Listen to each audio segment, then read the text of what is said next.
Hello sir. हाय। Channel पर आपका स्वागत है। Thank you.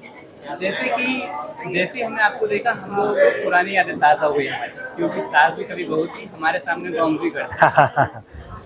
तो ऐसा बहुत कम ही होता है कि किसी एक्टर की लाइफ में ऐसा कोई किरदार मिले कि वो 2 दशक बाद भी लोगों को याद रहे।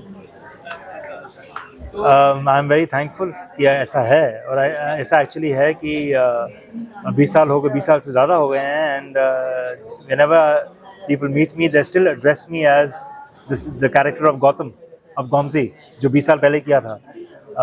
तो it feels very good. Thank you so much. और उस वक्त का सबसे स्टाइलिश कैरेक्टर हुआ करता था। मतलब उस वक्त अगर टीवी शो को हम लोग देखते थे तो उतना स्टाइलिश कैरेक्टर हमने उसके पहले कभी देखा ही नहीं था। तो इसलिए वो आज तक हमें याद है। तो ऐसा कोई थैंक किस्सा यू। जो आपको याद हो? क्योंकि सास में यस। मुझे याद है कि क्योंकि सास में जब मेरे रोने के सीन आते थे तो मेरा ये रहता था कि मेरे को ग्लिसरीन के साथ ज़्यादा प्रैक्टिस नहीं थी, लेकिन मेरा ये था कि मुझे जो रोना है, मुझे आंसू गिराने नहीं है, मुझे अपनी आंखें भर के वो भरी हुई रख के मेरे को अपना वो सीन करना है, डायलॉग बोलना है और वो इमोट करना है। और उसमें मेहनत ज़्यादा थी, उसमें काफ़ी रिहर्सल करना पड़ता था कि हाँ ठीक है, कंफर्टेबल हो जाए। तो मैंने किया लगभग एक सवा महीने तक मैंने ऐसे थोड़े रोने वाले सीन्स किए। ये तब की बात है जब वो बिगड़ के सही हो गया था, तब थोड़े से रोने के सीन्स आते थे।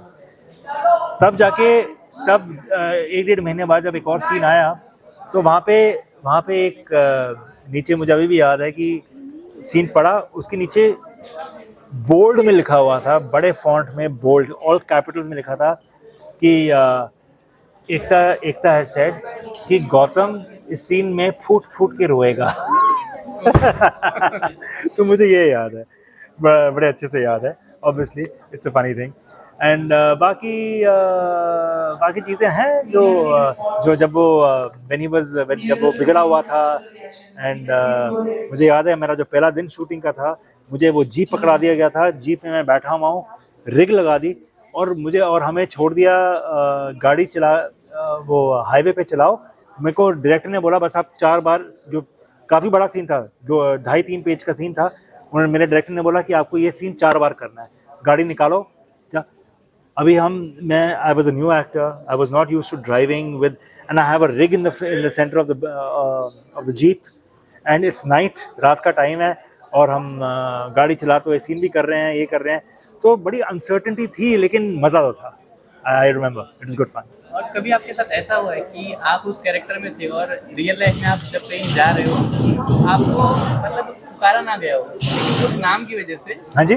जैसे समझ लीजिए आपका नाम उसमें गॉमजी था, हाँ जी। तो आपके आसपास कोई गॉमजी हो, उधर पुकारा जा रहा है और आपको महसूस हुआ कि आपको बुलाया गया हो, नहीं, ऐसा नहीं हुआ। उस नाम के साथ में हाँ जी, हाँ जी। कनेक्शन जुड़ जाता है। हाँ जी, ऐसा नहीं हुआ जी। और इस बार जो शो आ रहा है आपका, इसमें एक चीज़ मतलब मुझे थोड़ी अलग लगी कि शो का जो है वो सिंगिंग से रिलेटेड शो है, लेकिन जब इसका टाइटल पढ़ते तो ऐसा लगता है ये मोटिवेशन वाला शो है। ऐसा कुछ आपको फील होता है?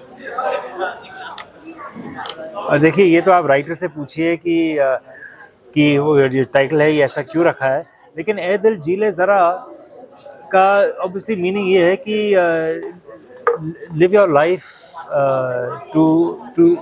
to the maximum content what your heart wants to do basically, and yeah, that's about it. और लास्ट ऑडियंस को क्या मैसेज देना चाहेंगे? बस मैं यही कहना चाहूँगा कि हम लोगों ने बहुत मेहनत की है। आप दंगल टीवी पे रात के 10 बजे हमारा शो आने वाला है, ए दिल जी ले ज़रा, प्लीज़ देखिए, प्यार दीजिए, एंड या I hope you like it. Thank you very much. Thank you so much. Cheers.